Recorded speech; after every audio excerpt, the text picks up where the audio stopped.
BCOS 183 computer application in business का guest paper लेके आया हूं। 2026 के इंपॉर्टेंट क्वेश्चन लेके आया हूं। कौन से क्वेश्चन बार बार आ रहे हैं ये देखेंगे। जैसे generation and classification of computers, 20 marks का क्वेश्चन है। जून 25, दिसंबर 25, दिसंबर 23। बार बार आ रहे हैं क्वेश्चन। जी हां, बार बार क्वेश्चन आ रहे हैं। Discuss the generation wise evolution of computer, यह पूछा गया था इग्नू की बुक से। Also classify computer on the basis of size and technology and compare analogue and digital computers. आप देखेंगे, आंसर देखेंगे कि आंसर कैसे लिखने हैं। एक और चीज आपकी स्क्रीन पे प्रेजेंट है कि एग्जाम का पैटर्न कैसे है, आपको क्या प्रिपेयर नहीं करना है, कौन से टॉपिक छोड़ सकते हैं और टॉपिक की फ्रीक्वेंसी क्या है। Sir frequency generation and evolution of computer, ये 2 बार छोड़ के बाकी बार बार आया है। ये 1-2 बार छोड़ के बाकी बार बार आया है। 2026 का क्वेश्चन जो कि बार बार आ रहे हैं। हमने 6 साल के पेपर लिए। जी हाँ, 6 साल के। जून 23 से लेके दिसंबर 25 तक ये हमने हर साल के पेपर को लाइन बाय लाइन एनालाइज किया और आप बच्चों के लिए चीज निकाली है। बच्चों ज़्यादा सोचने की ज़रूरत नहीं है, अभी एक्शन लेना है। अभी आंसर देखो, आंसर की क्या स्ट्रेटेजी होती है लिखने की। Meaning of computer generation. Sir आप कह रहे थे दिसंबर 25 का पेपर दिखाऊंगा, ये रहा दिसंबर 25 का पेपर। दिसंबर 25 का पेपर देख लो, अभी दिखाता हूँ दिसंबर 25 का पेपर कैसे होता है। एक आंसर देखते हैं।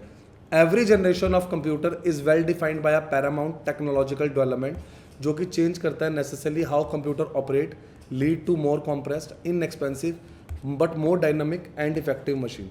First generation, it used vacuum tubes and magnetic drums for memory. ये huge in size है and relied on machine language. Second generation, based on transistor which made computer smaller, faster or cheaper. Third generation, use integrated circuits, keyboard, monitor interface with an OS. Fourth generation, based on microprocessor, give rise to personal computers. Fifth generation, based on parallel processing, artificial intelligence and knowledge based system. Sixth generation, based on nanotechnology and artificial neural networks. आप देख रहे हैं किस तरीके से बताया गया। Classification by size, analogue versus digital computer. ऐसा डिफरेंस लिखेंगे, ऐसे बेसिस के बिना नहीं लिखेंगे, एग्जामिनर एक भी मार्क्स ना काट पाए। जी हाँ, analogue continuously changeable physical quantities, digital computer के नंबर्स डिस्क्रीट डिजिट्स है। Continuous variable with time, high speed, very accurate. Analogue clock measuring time, desktop, notebooks और स्मार्टफोन्स। क्लियर है? ऐसे लिखेंगे। कंक्लूजन आपकी स्क्रीन पे प्रेजेंट है। कोई भी आंसर बिना कंक्लूजन के खत्म नहीं करेंगे। ये रहे आपके क्वेश्चंस, ये रहे आपके क्वेश्चंस। देखेंगे 5 साल के पेपर। जी हाँ, 5 साल के पेपर आपने करे बिना नहीं जाना है। वेटेज देख रहे हो, वेटेज देख रहे हो किस तरीके से है। वेटेज हमें इसी वेटेज में वर्कआउट करना है। इसे हम मार्क्स स्प्लिट बोलते हैं कि एक क्वेश्चन के कितने मार्क्स है। जैसे 4+6, 2+6+2। सर ये आपने कहीं बताया है? बिल्कुल बताया है। आप आएंगे हमारे एग्जाम पैटर्न में, देखो हमने लिखा है question paper as a single 20 marks items are a split 10+10, 5+15, 4x5 और कॉम्बिनेशन लाइक दिस। और ये 20 मार्क्स ईच के हैं, कोई सेपरेट सेक्शन नहीं है। It is a one set of 7 to 8 question with internal choice by attempting any 5 word target. देखते हैं 450 वर्ड 100 मार्क्स है। Always begin with a definition. ये तरीका है, ये तरीका है एग्जाम पैटर्न का। What not to over prepare, long SQL command, syntax and query writing. ठीक है ना। अब ये स्किपेबल टॉपिक्स है, अभी नहीं आ रहे हैं, आप इन्हें स्किप कर सकते हैं। सर और डिटेल्स क्या चलेगी, एग्जामिनर क्या चाहता है? बच्चे आपको एक एक डिटेल मिलेगी। कहाँ से? जब आप हमसे ये पेपर लेंगे, गेस्ट पेपर लेंगे, तो आप एक एक डिटेल पढ़ना। सर इनके आंसर्स कैसे लिखने हैं? आंसर लिखना एक टास्क है। बिल्कुल बच्चे, अगर आंसर की स्ट्रैटेजी गलत आंसर लिख रहे हो कोई फायदा नहीं है, आपको मार्क्स अच्छे नहीं मिलने वाले। तो आओ मैं आपको आंसर दिखाता हूं कि आंसर कैसे लिखते हैं, कैसे पॉइंट फॉर्म में प्रेजेंट करते हैं कि मार्क्स कटे ही ना। बिल्कुल भी मार्क्स नहीं कटेंगे। Role of computer in bringing medical revolution, diagnosis and treatment. Computer have greatly improved the process of diagnosis in the medical field. Modern diagnostic tools such as CT scan, MRI, ECG और ultrasound है, ये based है computer technology पे। ये जो tools है ये doctors की हेल्प करता है to detect disease accurately and quickly. ये लीड करते हैं better treatment decisions. Medical imaging क्या होती है? ये कंप्यूटर बेस्ड इमेजिंग टेक्निक है, प्रोवाइड कर रही है डिटेल्ड और क्लियर इमेजेस।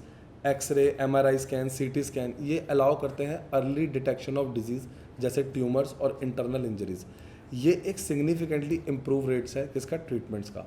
ऐसे आंसर लिखो एग्जामिनर को मार्क्स काटने का मौका ही ना मिले। लेकिन आगे बढ़ने से पहले एक सेकंड, मेरे चैनल उन्नति एजुकेशन को लाइक सब्सक्राइब शेयर करो, अभी लाइक सब्सक्राइब शेयर करो। ये देख रहे हो सारे असाइनमेंट्स के सॉल्यूशन, ये सारे सॉल्व पेपर्स मैं लगा चुका हूं। सॉल्व पेपर्स, जी हाँ, सॉल्व पेपर की बात कर रहा हूं। अभी मेरे इस पे आ जाओ unnatieducations.com पे, जी हाँ, unnatieducations.com पे आ जाओ। अभी सॉल्व पेपर दिखाता हूँ कि आपको कौन से सॉल्व पेपर कह रहा हूँ। आप आए, इग्नू सेलेक्ट करा, ये देख रहे हो, आपने प्रीवियस ईयर पेपर सेलेक्ट किया, ये सेलेक्ट किया, अपना कोड सेलेक्ट किया। मत करो इतना भी करने की क्या जरूरत है। ये रहा व्हाट्सएप सपोर्ट, बस क्लिक करना है। ये रहा एनी हेल्प, फ्रेंड्स के साथ शेयर जरूर करना है। क्लियर है? चलिए फिर से आंसर देखते हैं। Patient record management, telemedicine. हमने कोई भी आंसर ना पैराग्राफ फॉर्म में नहीं देना, पॉइंट फॉर्म में देना है। एक तो हमें जल्दी याद होएगा और नेक्स्ट एग्जामिनर को मार्क्स देने में आसानी होगी। सॉल्व असाइनमेंट, हैंड असाइनमेंट हो या आपकी प्रोजेक्ट फाइल्स हो, ये मिलती नहीं है। जी हाँ, ये मिलती नहीं है इसके बिना डिग्री। तो आप खुद सोच लो कि आपको क्या करना है। तो सर डिग्री से कैसे करें? अभी के अभी सॉल्व असाइनमेंट या हैंड रिटन असाइनमेंट चाहिए, एक्शन लो या आंसर्स देख लो। इसी तरीके से अच्छे वे से प्रेजेंट करेंगे और असाइनमेंट जल्दी से अपडेट करेंगे ताकि हमारी डिग्री ना रुके। आओ गेस्ट पेपर दिखाता हूँ, गेस्ट पेपर का कंक्लूजन दिखाता हूँ कि आंसर खत्म करते टाइम क्या कंक्लूजन रखेंगे। या आपने मीनिंग लिख लिया, 6th जनरेशन लिखा, इसके बारे में बताया, कंक्लूड। उसके नेक्स्ट क्वेश्चन स्टार्ट हो गया अब ये फिर से। दिसंबर 23, जून 25, दिसंबर 25। लेट मत करो, अभी लो ये गेस्ट पेपर्स।